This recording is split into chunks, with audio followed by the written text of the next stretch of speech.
क्या भाजपा की पहली प्राथमिकता सिर्फ और सिर्फ चुनाव जीतना है? इसलिए 2 की लड़ाई में तीसरे को चुन सकती है भाजपा।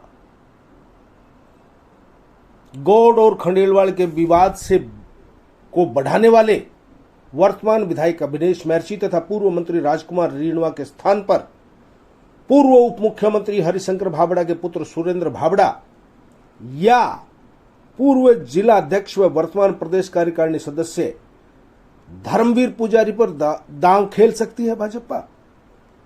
यदि ऐसा होता है तो क्या होगा? अभिनेश महर्षि व राजकुमार रिणवा का तेज तर्रार महर्षि तो ढूंढ सकते हैं दूसरी राह, क्योंकि उनके बेहद करीबी संबंध है मुख्यमंत्री अशोक गहलोत से। वे सक्षम हैं 2018 जैसा चमत्कार करने में। राजनीति में पट्टे के खिलाड़ी हैं अभिनेश महर्षि। वे एक साथ 4-4 ब्लूप्रिंट पर कार्य करने में सिद्ध हस्त हैं तथा उनके भाइयों के भी संपर्क महत्वपूर्ण लोगों से हैं। 2018 में भी पीएमओ में बैठे राजीव महर्षि के बल पर उन्होंने किया था धमाका। उच्च संपर्क व अति महत्वाकांक्षा के कारण ही वे जिले में भाजपा के नेताओं की आंखों में किरकिरी बने रहते हैं। तो दूसरी ओर रिणवा है सीधे साधे सामाजिक व धार्मिक व्यक्ति, राजनीतिक दांवपेच में है अनाड़ी। ऐसा हुआ तो क्या नेता प्रतिपक्ष राजेंद्र राठौड़ व भाजपा प्रदेशाध्यक्ष सीपी जोशी उन्हें कहीं वादे के मुताबिक एडजस्ट करेंगे? ये देखने वाली बात होगी। वर्तमान में अभिनेश जी महर्षि विधायक हैं। उन्होंने बहुजन समाज पार्टी कांग्रेस पार्टी से चुनाव लड़ा। 2 बार वो कांग्रेस पार्टी और बहुजन समाज पार्टी से चुनाव लड़े। चुनाव में उनको करारी हार मिली। पिछली बार उन्होंने भारतीय जनता पार्टी के सिंबल पर चुनाव लड़ा। भारतीय जनता पार्टी ने उनको टिकट दिया। टिकट देने के पश्चात जैसे ही वो चुनाव जीते, उन्होंने भाई साहब जितने भी मूल संगठन के कार्यकर्ता, मैं आपको परिचय दे दूं, यहाँ पर मंडल के 8 मंडल अध्यक्ष आए हैं, महामंत्री आए हैं, बूथ अध्यक्ष आए हैं, सरपंच आए हैं और जितने भी संगठन के जिले के पदाधिकारी हमारे वहाँ पर जो हमारे विधानसभा के हैं, वो सारे के सारे लोग, संगठन का एक भी व्यक्ति आज अभिनेश जी महर्षि के साथ में नहीं है। सारे के सारे संगठन के लोग यहाँ पधारे हैं। अपना हाथ ऊपर करके सभी परिचय देते भी, ये सभी संगठन के लोग हैं। सारे के सारे, कोई बूथ अध्यक्ष है, कोई मंडल अध्यक्ष है, कोई शक्ति केंद्र का संयोजक है, कोई प्रभारी है। सारा का सारा संगठन का कड़ूबा यहाँ पर आया हुआ है। पूर्व पालिका अध्यक्ष, अब हम पालिका अध्यक्ष, पूर्व पालिका अध्यक्ष तो हमारे बनाए नहीं। हमारे विधायक साहब ने ऐसा काम किया, जैसे वो चुनाव जीत के आए, उन्होंने एक ही काम किया। ठीक है, एक में आ गया लाइन में बता रहा हूँ। उन्होंने कार्यकर्ताओं की अनदेखी शुरू कर दी। ये हमारे पूर्व जिलाध्यक्ष हैं धर्मवीर जी पुजारी, अभी प्रदेश कार्यकारिणी में।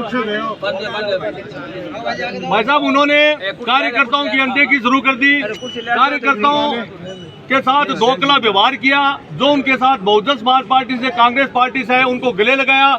हम जैसे कार्यकर्ता जो दरी बिछा रहे 30-40 सालों से पार्टी में लगे हुए हैं, उनको उन्होंने दरकिनार किया और इसका खामियाजा ये हुआ। संक्षिप्त में बताओ, आ गई बात, इतना मैं देखिए इसका खामियाजा। मैं भी पार्टी का कार्यकर्ता हूँ। सुनिए, अब है ना भाई साहब, अब ये चाहते हैं, एक मिनट, अब हम सबकी एक ही मांग है।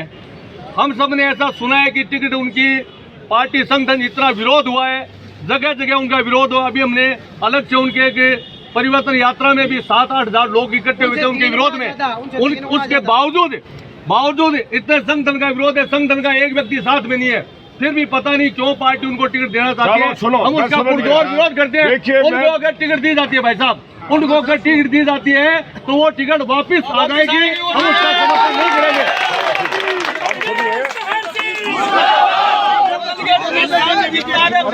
देखिए, एक बात सुन लो, आप अपने आप को भारतीय जनता पार्टी की पूरी टीम बता रहे हो एक तरफ, और दूसरी तरफ पार्टी अपनी माँ है ना।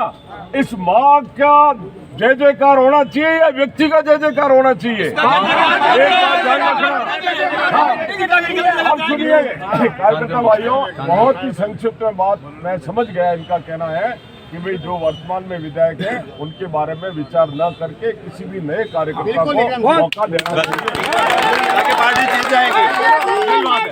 बात इतनी सी है, इसलिए मेहरबानी करके आप पार्टी की माँ की बात करो। पिछली बार हमने उनको गले लगाए, हमने गले लगाए उनको,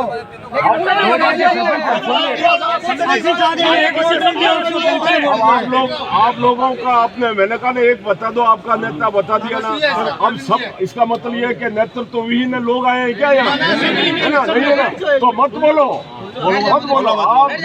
आप इतने लोग वरिष्ठ हैं, इतने काम किए हुए हैं, आपका चेहरा और जब होठ हिलते हैं ना तो हम लोग जैसे कार्यकर्ता समझ जाते हैं आपकी भावना को।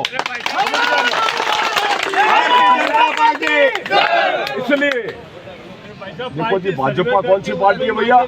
कौन सी पार्टी है जो देश ही नहीं दुनिया के अंदर, वर्ल्ड के अंदर जिसका नेता नरेंद्र भाई मोदी है, कहते हैं अनुशासित पार्टी भारतीय जनता पार्टी, और अपने नेताओं पर भरोसा नहीं। ये कहीं की बात हुई? तो इतनी आवश्यकता नहीं है। आपका अगर 2 नेता 3 नेता हमारे वरिष्ठ, हमारे पदाधिकारी जिनको हमने पद दिया है ना, हमारा प्रतिनिधि, हमारे प्रदेश अध्यक्ष का प्रतिनिधि, वो आपके साथ है। 2 आदमी आए, बात कर दी, पूरी समझा दी, पूरा भरोसा है। परंतु किसी मीडिया में कुछ भी चल गया। अभी कोई पार्टी की ऑथेंटिक लिस्ट आई है क्या? नहीं। तो मुझे एक बात बताओ जी, मुझे एक बात बताओ कि क्या हम इतने भोले हैं? किसी ने कुछ भी कह दिया और हम उग्र होकर के मैदान में आ गए। अरे भैया, अभी इसको संचय करके रखो। इस महाभ्रष्ट कांग्रेस से 2 हाथ करने हैं हमारे को, इसलिए अपनी शक्ति को संजो के रखो। पार्टी के अंदर जब हम कहते हैं अनुशासित है, तो अनुशासित तरीके से ही अपना व्यवहार, अपना आचरण, और आपको मैं पहले ये धन्यवाद दूंगा कि आपकी यात्रा, जो परिवर्तन यात्रा मैं देख रहा था, यही बैठ के देख रहा था, आप सब कार्यकर्ताओं ने मेहनत की और बहुत मेहनत की, और एक जनता के अंदर एक मैसेज चला गया कि भारतीय जनता पार्टी इस बार जबरदस्त स्पष्ट बहुमत के साथ आ रही है, जिसमें आपका क्षेत्र भी A+ के अंदर है। आपकी कार्यकर्ताओं की ताकत है। इसलिए मैं सबसे निवेदन करूंगा कि इतनी बात ये आपने जैसे संक्षिप्त में कही, हम समझ गए। अब मैं सबको कहूँ बोलो बोलो, बोलने में तो चूंकि अपन सब बोलते हैं, बोलने की कोई दिक्कत नहीं है। बोलना है कांग्रेस के विरुद्ध बोलो, महाभ्रष्ट कांग्रेस के विरुद्ध बोलो, कुशासन के विरुद्ध बोलो, जो अत्याचार दुराचार राजस्थान में हो रहा है, अपने क्षेत्र में हो रहा है, उसके विरुद्ध बोलो। बाकी बात दिमाग ज्यादा लोड ना लें। आपने बात बता दी, मैं समझ गया। आपकी बात निश्चित तौर पर आपकी भावना को उपयुक्त स्थान पर उपयुक्त व्यक्ति के पास पहुंचेगी। बहुत धन्यवाद। अब बोलो भारत माता की जय, भारत माता की जय।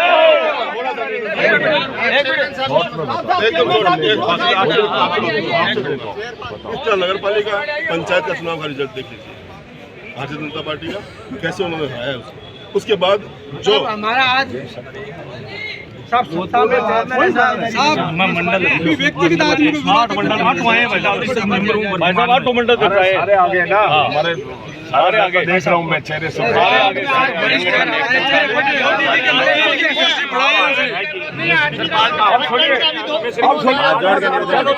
आप सभी कार्यकर्ता अपने अपने क्षेत्रों में पहुंचे।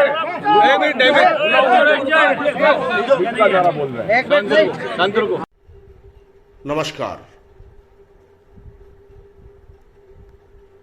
क्या हो रहा है कैडरबैस भारतीय जनता पार्टी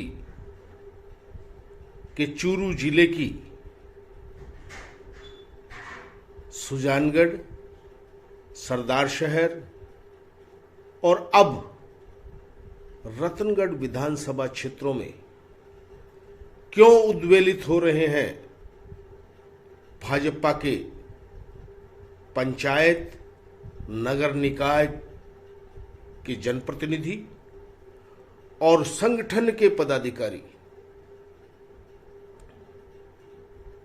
सुजानगढ़ में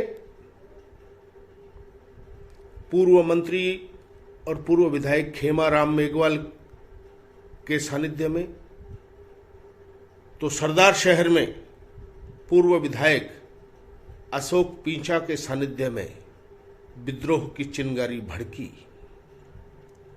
और दोनों ही जगह वर्तमान में भाजपा के विधायक नहीं है। लेकिन रतनगढ़ विधानसभा क्षेत्र की कहानी थोड़ी अलग है। रतनगढ़ विधानसभा क्षेत्र में तेज तर्रार माने जाने वाले किसी जमाने में कांग्रेस और फिर बसपा का सफर तय करके भाजपा में आते ही चंद दिनों बाद ही विधायक का टिकट हासिल करने वाले और विधायक बन जाने वाले अभिनैश महर्षि के खिलाफ जो विद्रोह खड़ा हुआ है वो थोड़ा समझ से परे है। रतनगढ़ के 400 से 500 के बीच भाजपा के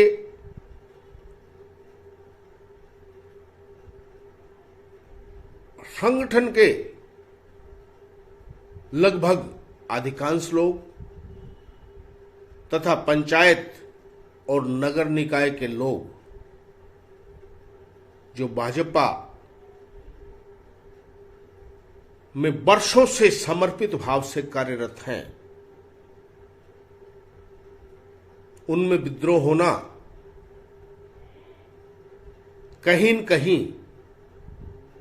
विधायक के 5 साल के कार्यकाल पर सवाल खड़े कर रहा है। दूसरी ओर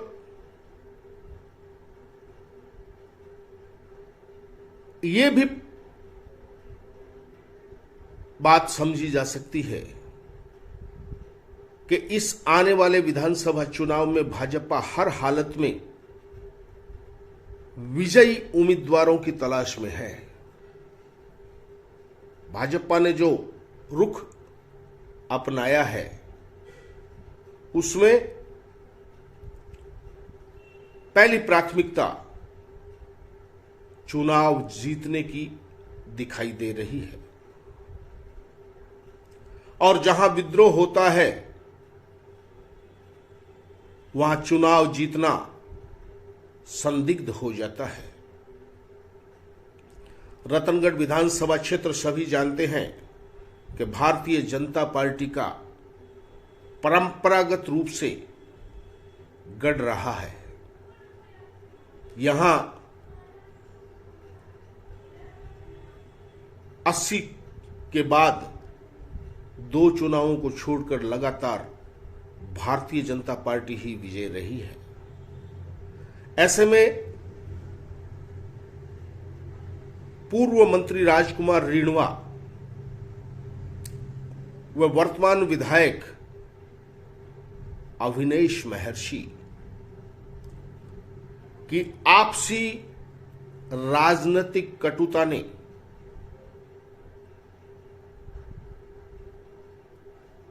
भारतीय जनता पार्टी के वोट बैंक को ब्राह्मण समाज में 2 फाड़ करके रख दिया। अभिनैश महर्षि जहां अपने समाज गौड़ ब्राह्मण समाज को लामबंद करने में जुटे हैं, तो पूर्व मंत्री राजकुमार रिणवा के पीछे उनका समाज खंडेलवाल ब्राह्मण समाज एकजुट है। कटुता इस हद तक इन नेताओं ने समाज में पैदा कर दी कि एक दूसरे समाज के नाम पर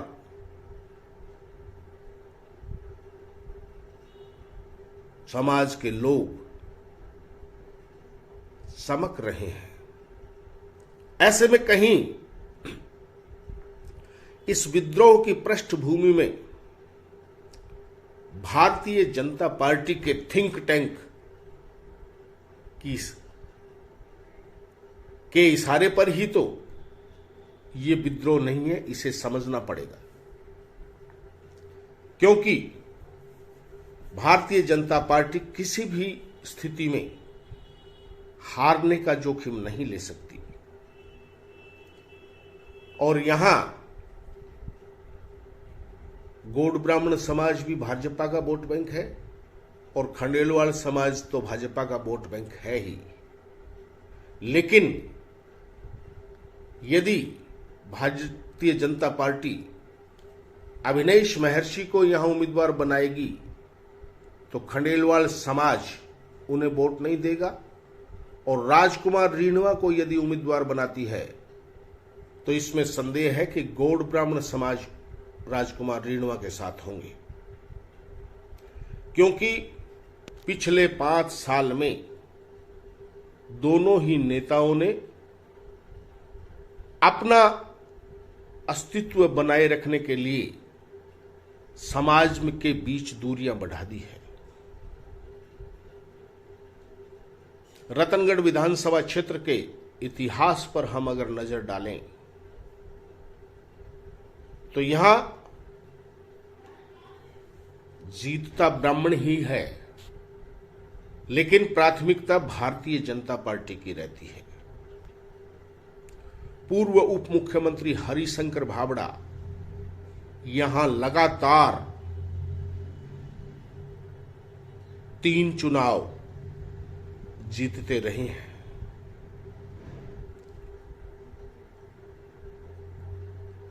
तो राजकुमार रेणुआ भी यहां लगातार 3 चुनाव जीते हैं। पहला चुनाव उन्होंने निर्दलीय जीता और उसके बाद भारतीय जनता पार्टी के टिकट पे जीता। गत 2018 के चुनाव में आज जो लोग फिर बगावत की राह पर है रतनगढ़ विधानसभा क्षेत्र में, यही लोग 18 के चुनाव से पहले उस वक्त के मंत्री राजकुमार रेणुआ के खिलाफ भी खुली बगावत में थे। जब वसुंधरा राजे सिंधिया ने मुख्यमंत्री के रूप में चुनाव से पहले परिवर्तन यात्राएं की थी तो हजारों की संख्या में ये लोग इकट्ठे होकर राजकुमार रेणुआ का टिकट काटने की मांग कर रहे थे, और भारतीय जनता पार्टी ने राजकुमार रेणुआ का 3 बार लगातार जीतने और मंत्री होते हुए भी टिकट काटकर अविनेश महर्षि को, जो पहले कांग्रेस में थे और उसके बाद बसपा के रास्ते होते हुए चुनाव से 2 महीने पहले भारतीय जनता पार्टी में आए थे, और उन्हें भारतीय जनता पार्टी ने टिकट दे दिया। वे विधायक भी बन गए। लेकिन तेज तर्रार अविनेश महर्षि, उनके अधिकांश जीवन का संगठन का अनुभव कांग्रेस की संस्कृति का। ऐसा क्या हुआ कि भारतीय जनता पार्टी के जो पार्टी के प्रति समर्पित लोग हैं उन्हें वे संतुष्ट नहीं रह पाए, समझ से परे हैं, और एक साथ इतने लोग जयपुर जाकर विरोध करना तो और भी विचित्र बात है।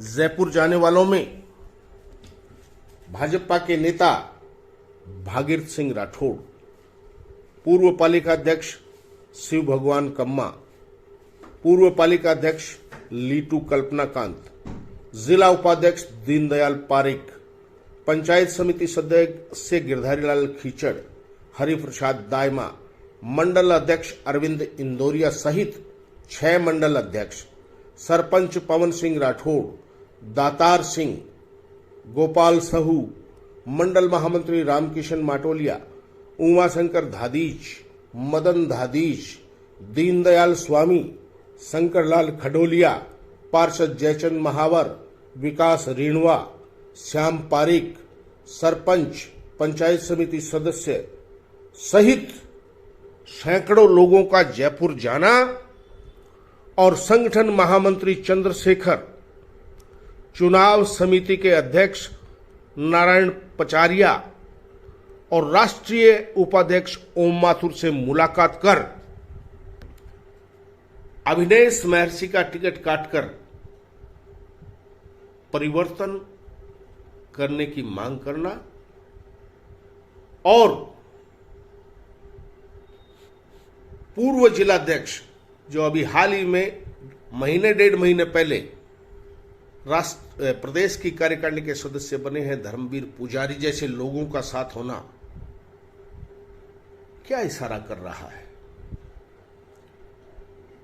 कहीं ऐसा तो नहीं कि भाजपा के लोग रतनगढ़ में जो पूर्व मंत्री राजकुमार रेणुवा व वर्तमान विधायक अविनेश महर्षि ने ब्राह्मण समाज में एक दरार पैदा की है,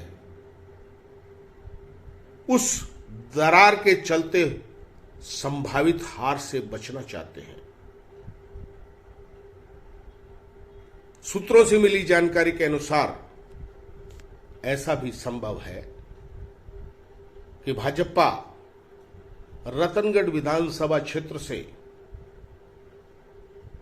ब्राह्मण समाज में खंडेलवाल और गौड़ दोनों को साइड में करके फिर से दादीच ब्राह्मण पर दाव खेल सकती है, क्योंकि रतनगढ़ का जो ट्रैक रिकॉर्ड है उसमें पूर्व उप मुख्यमंत्री हरिशंकर भावड़ा यहां से 3 बार प्रतिनिधित्व कर चुके हैं, और वह भी ऐसी स्थिति में जब वो रतनगढ़ के मूल निवासी नहीं थे। उनके पुत्र सुरेंद्र भावड़ा और पूर्व जिलाध्यक्ष और वर्तमान भाजपा कार्यकारिणी सदस्य धर्मवीर पुजारी भी भाजपा की टिकट के दावेदार हैं, और सभी जानते हैं कि दोनों ही भाजपा के ये नेता संघ की पृष्ठभूमि के हैं और संघ के बहुत से लोगों से इनके निकटवर्ती संबंध है। तो क्या विद्रोह की इस चिंगारी के पीछे भाजपा की स्वयं की ही कोई योजना है? इससे इनकार नहीं किया जा सकता। पता नहीं भाजपा हाईकमान क्या निर्णय करेगा, लेकिन जहां विद्रोह होता है वहां भाजपा का ट्रैक रिकॉर्ड रहा है कि वे परिवर्तन करते देर नहीं लगाते। पूर्व मंत्री राजकुमार रेणुवा इसका उदाहरण है, जो लगातार 3 बार रतनगढ़ विधानसभा क्षेत्र से विधायक तो थे ही, और 2018 तक राज्य सरकार में मंत्री भी रहे। उनका जब टिकट कट सकता है तो अविनेश महर्षि जो वर्तमान में भाजपा के विधायक है, उनकी पृष्ठभूमि भी भाजपा की नहीं है और उनका तो ये पहला ही कार्यकाल है। ऐसे में ये आशंका बलवती होती जा रही है कि भाजपा रतनगढ़ विधानसभा क्षेत्र में अविनेश महर्षि और राजकुमार रेणुवा के स्वयं के और उनकी जातियों के विवाद से बचकर ब्राह्मण समाज की किसी अन्य जाति को यहां से उम्मीदवार बना सकती है।